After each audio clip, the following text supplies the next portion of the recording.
السلام علیکم 9 کلاس اردو اے کا ایک چیپٹر ہمارا مکمل ہو گیا۔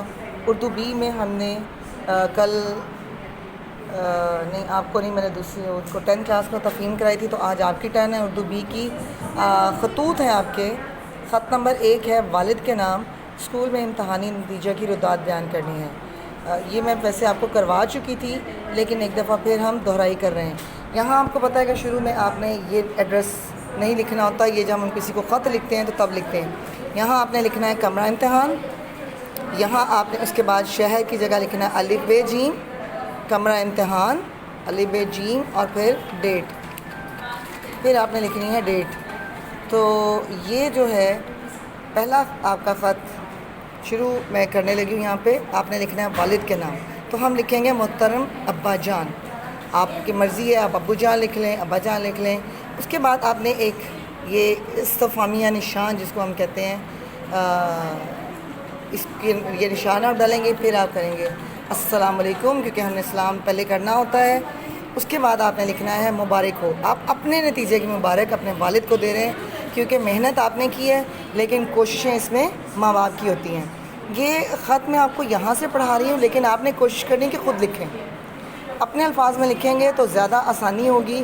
آپ ایک دفعہ 2 دفعہ اس کو پڑھیں ضرور، لیکن پھر اس کو اپنے الفاظ میں لکھیں۔ کوشش کریے گا کہ اپنے الفاظ میں ہی لکھیں، یہ اس طرح سے ورڈ ٹو ورڈ بک کو کاپی مت کریے گا۔ اچھا، بہرحال پھر بھی ایک دفعہ ایک پیٹرن آپ کو دینا ہوتا ہے، تو ایک پیٹرن ہے یہ کہ مبارک ہو 1 اپریل آئی میری کامیابی کی خوشخبری لائی۔ بے رنگ سا اسکول پہنچا، بے رنگ سا یعنی نا امید سا، کیونکہ بچوں کو پتہ ہوتا ہے کہ انہوں نے پیپر کیسے کیے، تو وہ بھی تھوڑا نا امید سا تھا کہ پتہ نہیں پاس ہوگا نہیں ہوگا، کیونکہ وہ ایک ایوریج سا بچہ جو یہ لکھ رہا ہے وہ ایک ایوریج سا بچہ ہے۔ اسکول کا وسیع صحن طلبہ سے بھرپور تھا، بچوں سے بھرا ہوا تھا اسکول کا صحن۔ اساتذہ کرام تشریف لا رہے تھے، 9 بج چکے تو ہیڈ ماسٹر صاحب جلوہ افروز ہوئے، جلوہ افروز ہونا آ گئے، تشریف لے آئے۔ ہاں، جماعت کی قطار لگ گئی مگر دل دھڑک رہے تھے۔ یہ تو آپ کو بھی پتہ ہے کہ جب رزلٹ آنا ہوتا ہے تو دل واقعی بہت تیزی سے دھڑکتے ہیں کہ پتہ نہیں کیا ہوگا، معلوم نہیں کیا نتیجہ نکلے، پاس ہیں یا فیل یا زیر غور۔ زیر غور یعنی اگر آپ 1 یا 2 سبجیکٹ میں فیل ہوتے ہیں تو پھر اس کے لیے یہ غور کیا جاتا ہے کہ بچے کو اگلی کلاس میں پروموٹ کرنا ہے یا نہیں کرنا، یا کنڈیشنلی پروموٹ کرنا ہے کہ 1 سیمسٹر کے لیے ہم ان کو بٹھائیں گے اور پھر ہم ان کو اگر وہ پرسنٹیج وہ نہیں لیں گے جو ان کی آنی چاہیے تو پھر ہم دوبارہ پچھلی کلاس میں بھیج دیں گے۔ خدا خدا کر کے نتیجے کی فہرستیں اساتذہ کو ملیں اور وہ خرامہ مزے سے آہستہ آہستہ اپنی اپنی جماعت میں گئے۔ ٹیچرز کو لسٹیں دے دی گئیں کہ اپنی کلاسز میں لے جائیں بچوں کو اور وہاں پہ ان کو رزلٹ دے دیں۔ نتیجہ سنایا۔ نتیجہ جو سنانا ہوتا ہے وہ فرسٹ سیکنڈ تھرڈ کا ہوتا ہے، جو سب کے سامنے سنایا جاتا ہے، باقی جو ہے وہ ٹیچرز دے دیتے ہیں اپنی کلاسز میں جا کے۔ پاس ہونے والے طلبہ کی خوشی کی انتہا نہ تھی، وہ ناچتے تھے، گاتے تھے، تکبیر کے نعرے لگاتے تھے، یعنی بہت خوش تھے۔ کبھی اسکول زندہ آباد کا نعرہ لگتا، کبھی ہیڈ ماسٹر صاحب زندہ آباد کا نعرہ بلند ہوتا، حالانکہ ہیڈ ماسٹر صاحب نے تو پاس نہیں کیا، اپنی محنت سے پاس ہوئے۔ کوئی آدھ گھنٹہ یہی کھیل ہوتا رہا، آخر سب لڑکے اسکول سے نکل گئے، یعنی نتیجے کا جب اناؤنس کر دیا کہ نتیجہ، اور یہ صرف فرسٹ سیکنڈ تھرڈ والوں کا اناؤنسمنٹ باہر ہوئی، صرف 9ویں جماعت بیٹھی تھی جو ہیڈ ماسٹر صاحب کی طرف آنکھیں لگائے ہوئے تھی۔ ہیڈ ماسٹر صاحب اٹھے تو ہمارے دل مضطرب تھے، پریشان تھے۔ انہوں نے نتیجہ سنائے بغیر پاس ہونے والے طلبہ کو مبارک دی، یعنی پہلے پاس ہونے والوں کو مبارک دی، اور پھر کیا کہا، فیل ہونے والے طلبہ کو مایوسی سے نکال کر آئندہ سال زیادہ محنت کر کے اچھے نمبروں میں پاس ہونے کی نصیحت کی۔ پھر نتیجہ سنایا، یعنی انہوں نے ڈس ہارٹ نہیں کیا بچوں کو کہ جو فیل ہو رہے ہیں، انہیں کہا کہ اگلے سال آپ محنت کرنا، ابھی نام نہیں سنائے تھے لیکن پھر بھی کہہ دیا کہ آپ اگلے سال مزید محنت کرنا تاکہ اگلے سال نتیجہ آپ کا اچھا آئے۔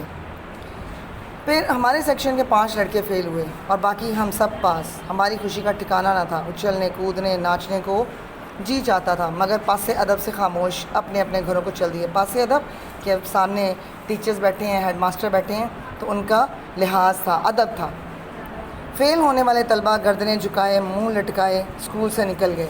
اگر یہی وہ وقت پہ اپنا کام کر لیتے، روزانہ کا کام روزانہ کرتے، یاد کرتے، لکھتے، تو ان کو یہ دن دیکھنا نہ پڑتا۔ آپ لوگوں کو بھی یہی نصیحت ماں باپ بھی کرتے ہیں، تمام اساتذہ بھی کرتے ہیں کہ روزانہ کا کام روزانہ کیا کریں، آج کا کام کبھی بھی کل پہ نہ چھوڑیں۔ اس سے کیا ہوتا ہے کہ آپ کا کام بڑھ جاتا ہے، پھر وہ زیادہ کام آپ سے یاد کرنا مشکل ہو جاتا ہے۔ پیارے ابا جان، یہ سب آپ کی اور امی جان کی دعاؤں کا صدقہ ہے۔ انشاءاللہ 10ویں جماعت امتیاز کے ساتھ پاس کروں گا، امتیاز کے ساتھ، اچھے نمبروں کے ساتھ، پوزیشن کے ساتھ، اور وظیفہ حاصل کرنے کے لیے سخت محنت کروں گا۔ امید ہے اللہ تعالیٰ مجھے مایوس نہیں کرے گا۔ آپ بھی دعا کرتے رہیں۔ امی جان کو سلام، تنزیلہ کو دعا۔ تنزیلہ چھوٹی بہن کا نام ہے، آپ اپنی بہن کا نام لکھ سکتے ہیں یا چھوٹی بہن لکھتے ہیں۔ یہاں آپ لکھیں گے آپ کا بیٹا، یہاں والسلام بھی لکھیں، اس طریقے سے والسلام لکھا کریں، والسلام لکھیں آپ کا بیٹا، اور یہاں نیچے حمزہ چھوٹی یہ بڑی یہ لکھا کریں، ٹھیک ہے۔ دوسرا خط ہے والدہ کے نام، موسم گرما کی تعطیلات کا ذکر، یعنی آپ نے یہ بتانا ہے ان کو کہ میں گرمیوں کی چھٹیاں ہوتے ہی جلد از جلد آپ کے پاس تشریف لے آؤں گا۔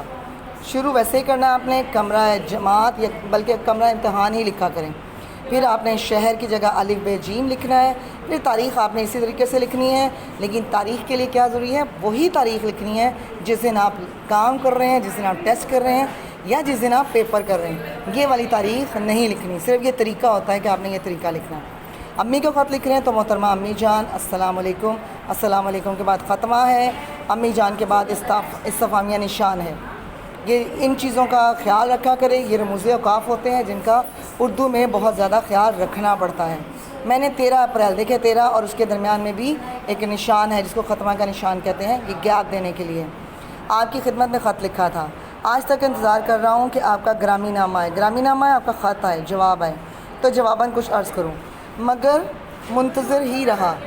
اب مئی کا مہینہ ختم ہونے کو ہے اور جون کی آمد ہے، جون کی آمد کہ جون آنے والا ہے۔ یہ مہینہ خصوصی طور پر گرم ہوتا ہے، اسی لیے موسم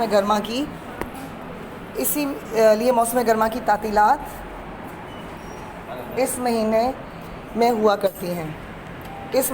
کرتی ہیں، امید ہے 10-12 تاریخ تک تعطیلات ہو جائیں گی، تعطیلات چھٹیاں ہو جائیں گی، اور میں فوراً آپ کی خدمت میں پہنچنے کی کوشش کروں گا۔ گھر آ کر ابا جان کا ہاتھ بٹاؤں گا، کاشتکاری میں ان کی مدد کروں گا۔ گاؤں ہے جہاں اس نے جانا ہے، گاؤں سے شہر پڑھنے کے لیے آیا ہوا ہے۔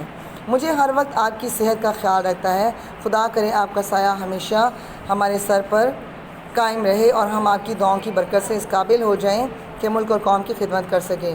اللہ پاک سب کی ماؤں کا سایہ ان کے سروں پر سلامت رکھے، آمین۔ میں ہر نماز میں آپ کے لیے دعائیں مانگتا ہوں، آپ کی دعاؤں نے مجھے 10ویں جماعت میں پہنچایا ہے اور آئندہ بھی میری ترقی میں رفیق رہیں گی، رفیق ساتھی، دوست، زیادہ آداب۔